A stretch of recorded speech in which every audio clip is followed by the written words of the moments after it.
everybody, it's Lynn from A Bit of Birdsong. I know this is a different angle, but I'm being really lazy today. I did not feel like bringing the tripod out, and it occurred to me that this would give you a different view. I just moved my clamp that holds my iPhone when I'm recording my journals and such. So I'm going to be looking up at you and talking to you from this angle. I have a tiny little window unit. They had some units at Ollie's for a little over $100, which is perfect. This is a small air conditioner with enough power to cool this room and to do a good job. And I think it's 5,000 BTUs. You can get 5,000, 6,000. I saw 8,000. There may be 7,000. I just didn't see that. But they jump up in price significantly. And this was just a little window unit that I know if I don't buy it right now, it's not going to be here anymore. Once it gets hot, the window units just disappear from the shelves. But I do hope that you can hear me. I'm trying to talk louder and really project so that you can hear me over the air conditioner.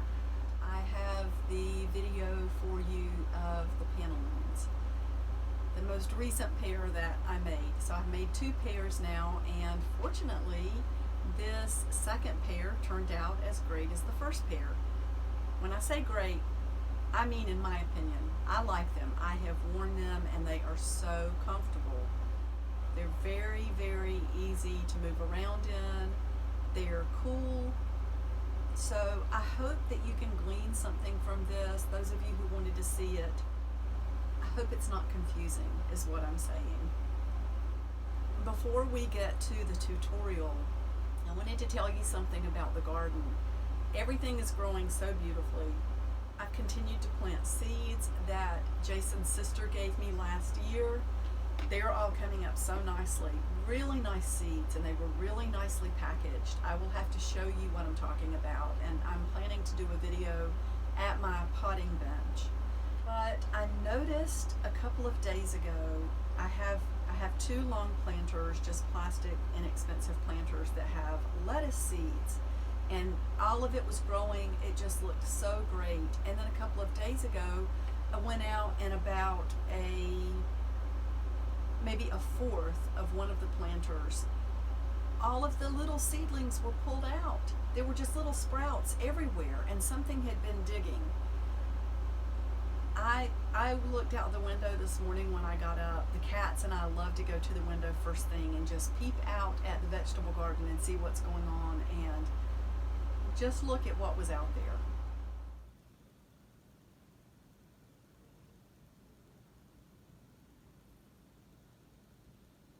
So I'm gonna have to do something. I would never hurt the chipmunk. I don't mean that. The chipmunk gets plenty of seed from the bird feeder. They also have access to a lot of other plants in the yard, so they cannot eat my lettuce. I need my lettuce. They can't do that.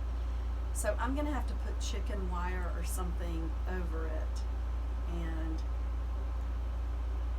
yeah. Now another thing about the garden, and I've told you all in the past that I'm working on a journal about bears. It's such a long story. I have a recurring nightmare about bears. And I will get into all of that when I do that video. I'm not going to get into the nightmare and just... It's kind of a long story, but last night Jason and I were sitting on the couch and he said there's been a bear in the neighborhood, and we were reading a thread of conversation on a city forum, and a couple of different people actually had pictures, and from where the bear was spotted, it was spotted really close to us. I'll just say that. Now, rewind a little bit. Earlier in the day yesterday, Jason and I had been outside, and we often see deer scat, is what they call it, deer droppings, on our little pathway. There are deer out there all the time, but yesterday there was something different. And I noticed it looked really different, and you know, we don't have to have a discussion about scat, but this was noticeably different from what we see from the deer. And it was larger. And Jason moved it with the shovel because we don't, you know, it was right in the center of the pathway. And then last night we saw that a bear was in the neighborhood, and someone had posted a picture of the bear scat in their yard, and someone else identified it and said, yeah, that's what that is. And we're thinking that this looked like that. I've always been afraid that I'm going to see that bear that's in my dream. And now, you know what, I will just do a video really soon of the bear journal. The bear journal is not, I don't want to disappoint you, it's almost like a scrapbook, because I have so many bear images and information, and I'm quite intrigued by bears. I don't want them mistreated. In the Blue Ridge Mountains, there's currently a lot of outrage because bears are being trapped for just parts of their body. So they're being left maimed and unable to care for their cubs.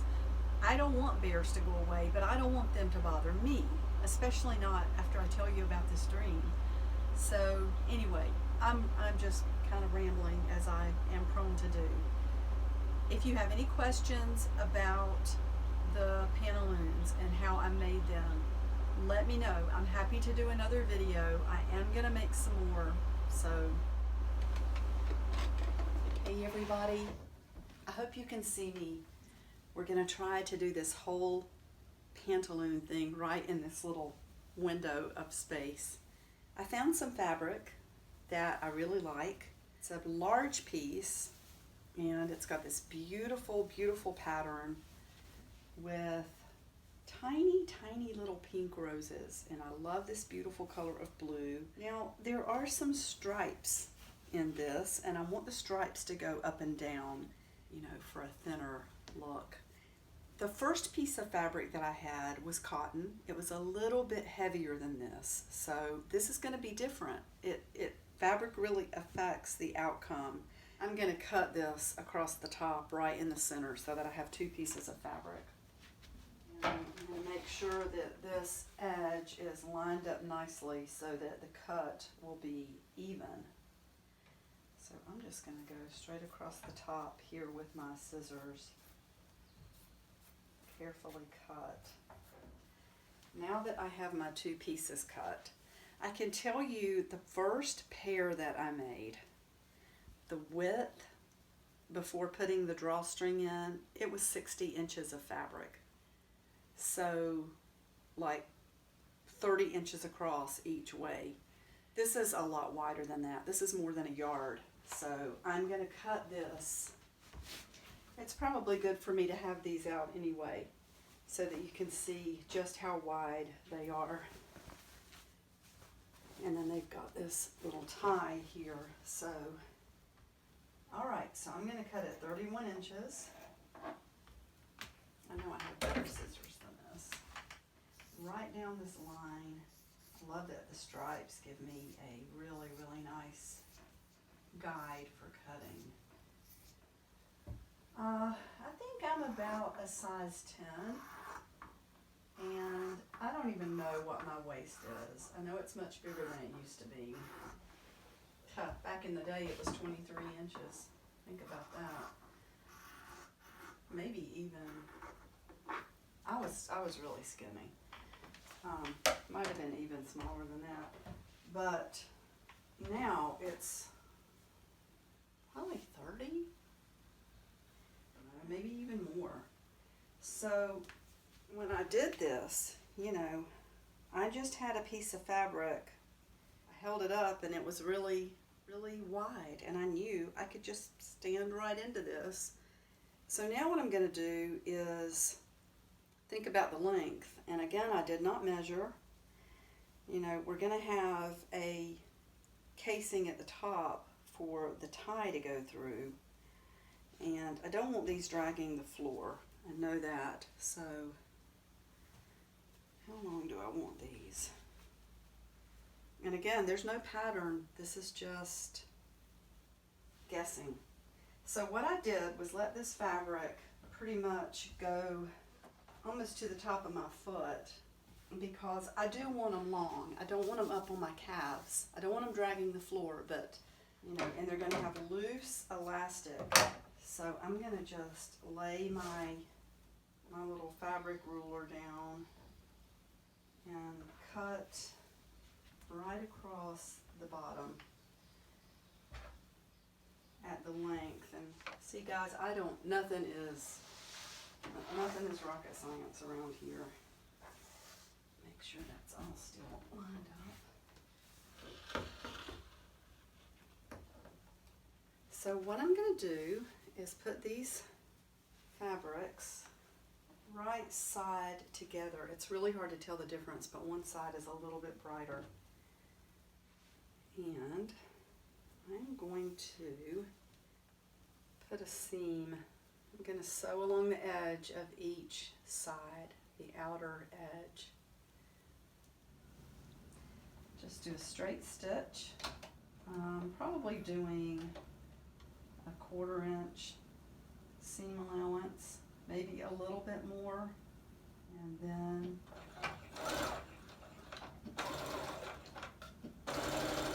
so I just put a stitch all the way down one side to make that seam, and then I'm going to go all the way down the other side and do the same thing with about a 1/4 inch seam allowance, maybe a little bit more. All right, I have the seam down each side. Now, I'm not a professional seamstress by any means. I do what I like to do, and I did go ahead and put a zigzag stitch down this edge because this fabric looks to me like it might pull. It's kind of a delicate fabric. I don't know if I'm making sense at all. What I'm going to do now, though, and let me tell you, so there's going to be a casing at the top for the drawstring. We will talk about that. So now we need to talk about where to cut a straight line for the legs. So I've got this around my waist. The length looks right, and I want the inseam to be, I guess I want the crotch of the pants to be really low, kind of like a harem pants. So I've got a pin to mark, a straight pin to mark the, how far up I want that to be. The cut needs to be right in the center. That needs to be precise. So let's fold these in half, or fold this in half. It's funny how we use these like plural for pants. Actually, I got it right in the center. So, yep, I'm going to be brave and just cut.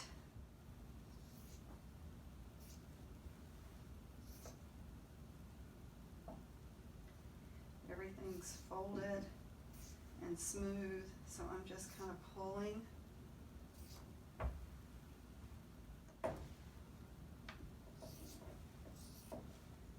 To get that straight line that I want. Again, I don't like patterns. I'm not a seamstress. So we're going to go up to where that pin is.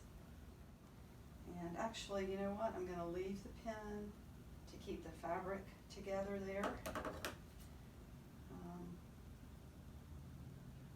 And now, these are still inside out so that when we turn it, all the seams are on the inside. So now I am just going to put a seam. I'm going to do a straight stitch all around this edge now that's cut. So that's making the two legs for us. And when we get up here to this very top, I just kind of sew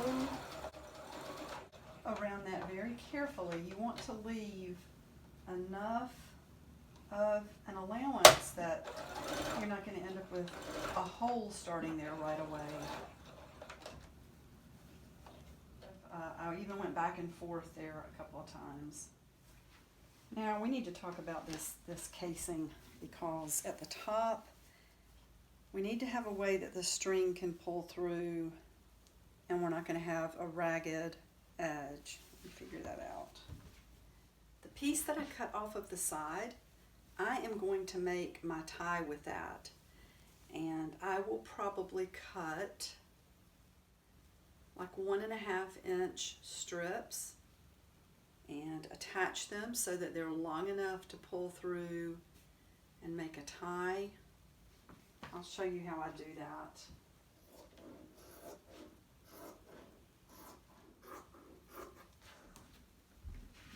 These little things here. Attach these two pieces.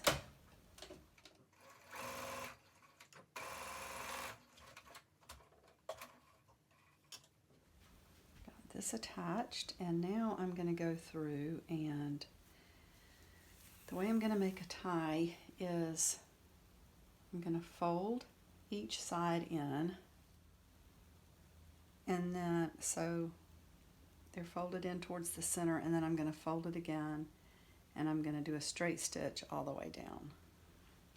As you fold in these two pieces and go along, it's really not that hard. You can just kind of go ahead and turn the pieces in and then sew along the edge. So I want to have a casing to put the tie through, but I don't want the edges to be unraveling. In other words, you don't want to just cut a hole. This is the benefit of using a pattern, because I'm just going to cut. I'm probably going to have, let's see, I'm going to turn that down and then let's cut a little bit more.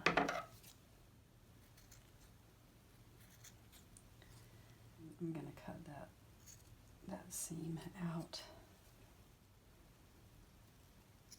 So I cut probably, that looks like about 4 inches. I want enough room to turn this under and then to turn again and have a casing. But I want this edge to be really neat.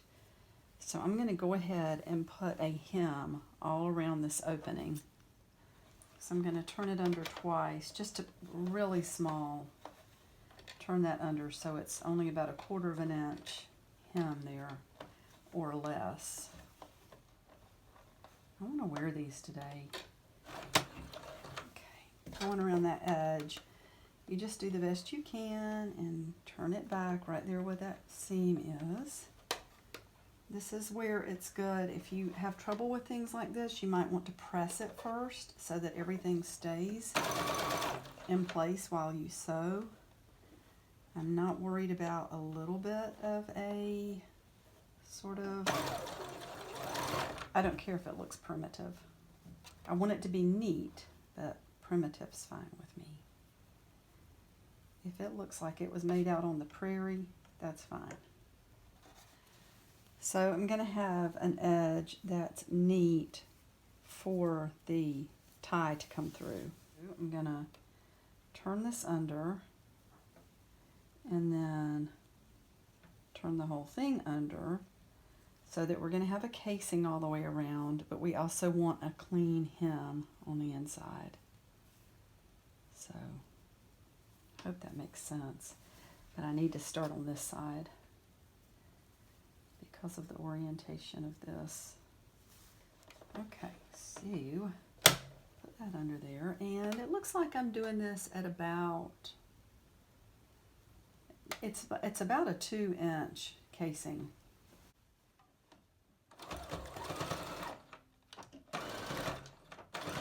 So I'll just like go ahead of the needle and keep, turning this under, trying to make sure the stripes are lining up. Keep it really neat and make sure that my casing is about 2 inches all the way around. Okay, the casing I sewed all the way around, as you can see, and it's turned under all the way around to make it really neat. And then this is a neat edge, so that's ready to put the string in. That's the top, all done. Now we have to do something similar to put the elastic in, but I'm going to hold these up, lay them on my table, and make sure the legs are the same length exactly. I knew one of the legs at the bottom was a little more ragged. I saw that when I first cut them, so I wanted to trim them and make sure they were exactly the same. For this, you can choose the size elastic that you want. I chose a little bit longer piece when I made the other pair because I really wanted them to fit loose. I didn't want to waste this piece of elastic. I think it's going to work to use to just cut it in half. That's still going to be plenty of, let's see, plenty of stretch to get my foot through, and I think it's going to be. So again, you want to leave room to put the elastic in. We're not going to cut the seam on this one. You don't have to do that. To have a drawstring coming through, it was a little bit different. So I'm going to turn this up just like I did, and we're probably just going to do about an inch casing on this, and I'm going to turn the edge under again so that it's a neat edge. All right, so that one's done, and let me show you what we do. Just get a safety pin and get that piece of elastic so that you have something to push it through this casing all the way around. And you're going to pull the fabric down over the elastic, but you don't want it to completely disappear, so when it gets to a certain point, of course, you have to make sure you don't let go of that. And it's nice if you can keep it all turned the same way, if that makes sense. There we go. So that when you sew it, it's not twisted, because that can be a bad look, and especially with this flimsy sheer fabric. I don't know. I think the more you do, the more you learn. You just got to dive in there and do stuff. My mom always laughs at me, and she says I give her way too much credit. And I say, Mama, I don't give you too much credit, because just the fact that you were patient and you taught me these things. I mean, can you imagine being little and getting an understanding of the way things turn and the way things work? Girls used to be expected to know how to do these things. And you had to do these things. You had to mend your clothing. I wish I could talk to my grandmothers again about the way they lived and grew up. You know, having just a few dresses. So now that we've got it all the way around, I'm going to sew this together and make sure that it's really, really secure, because you don't want that coming loose once you get it inside that casing and get it sewn up. So normally what I do is an overlap of about 1/2 inch, and I go back and forth, and then I'm actually going to turn that elastic and come down this way. Elastic's kind of funny. And then back and forth there, and we're going to turn it again. Kind of make a square. You don't want to do just one line across. It's not the neatest because it slipped a little bit, but you can see the square there. And hopefully that holds nicely. So then that elastic's going to disappear right into that casing, and we're going to go back and sew up this one little spot where we left the opening, so that that's nice and neat too. You just have to kind of stretch it out and hold it.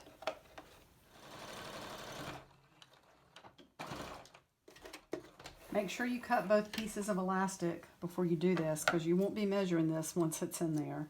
You know, it's going to draw up and kind of hard to tell. So now the other side is ready to be done. These are almost finished, as you can tell. And it's important, I mean, even though we're just guessing, it's important to make sure that your casing on this side is the same size, because you don't want one leg to end up longer than the other.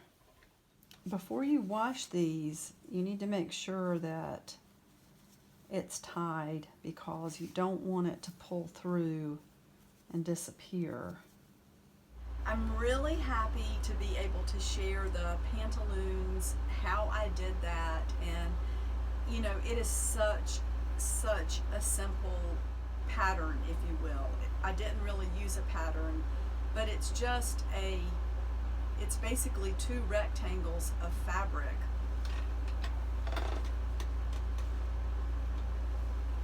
I brought the Pantaloons out here so that I can show you some things that might not have been so clear in the tutorial.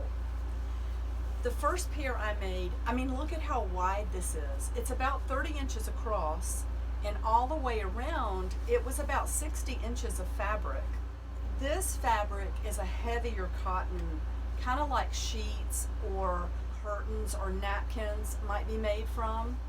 I do love these though. These, you can't see through these. Well, if you get in the bright sun, it's going to be like any kind of cotton.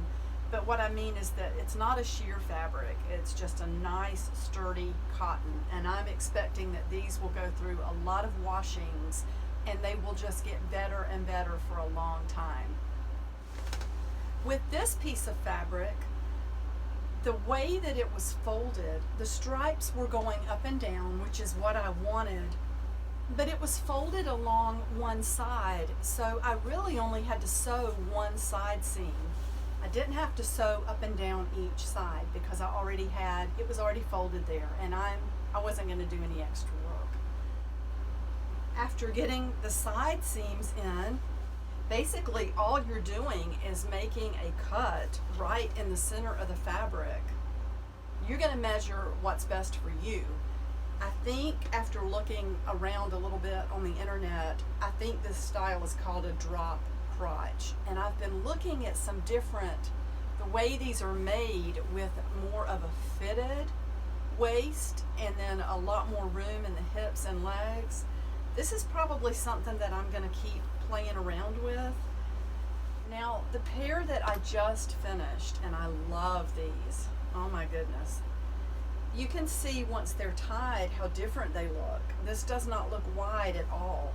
And you have all this room in the legs and around your hips and waist. You can tie them as tight as you want or as loose as you want. And when I sew my little tag onto the side seam, and you can sew that on whichever side you want. You can tie it whichever side you want because we did not do any tucks or gathers to make the back of the pants more full. You've got the same amount of fabric on the front and the back.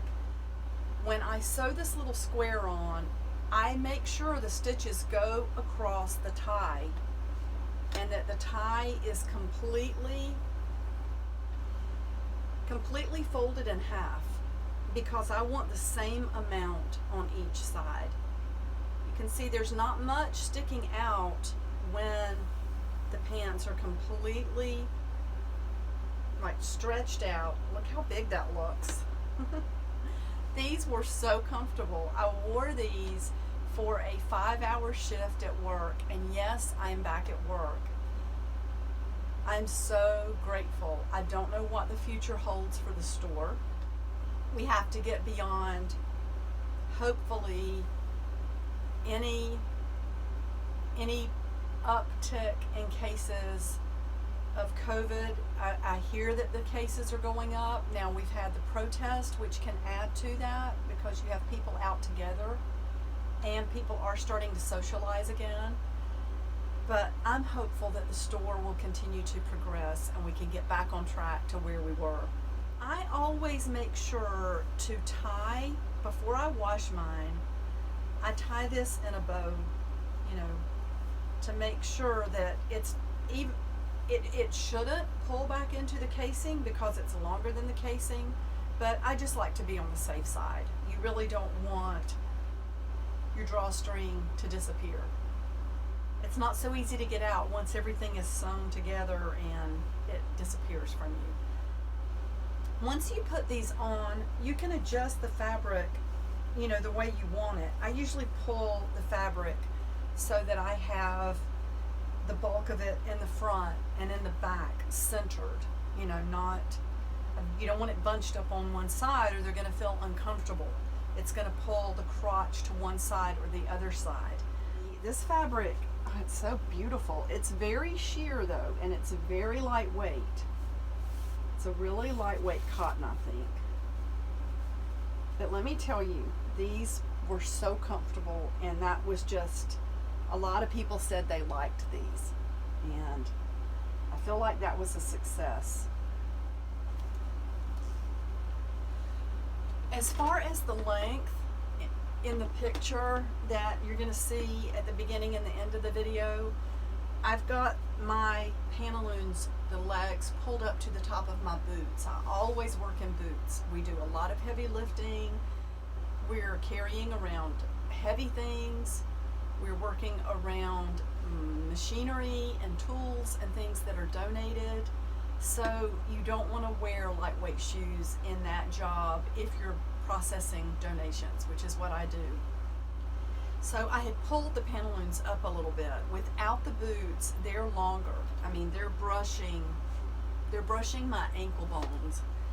And when you measure the length for yours, take that into consideration. I like, when I cut mine, I want the fabric really to be brushing the top of my foot, because you're gonna have to allow for like 1.25 inches of fabric to turn under and make your casing. I'm happy to make another video and try to improve upon this one if it's not clear. And it may not be clear. It's hard to tell sometimes. You know, when you're in the middle of doing a tutorial, I look back and think, oh, I should have zoomed in on that, or I should have been a little bit more clear about my wording. But for now, hopefully you can see that all this is a rectangle shape with casings at the bottom of the legs, a casing for the waist, a drawstring, and then just a cut right up the center. There's no measuring except for what you want to choose as the size you want.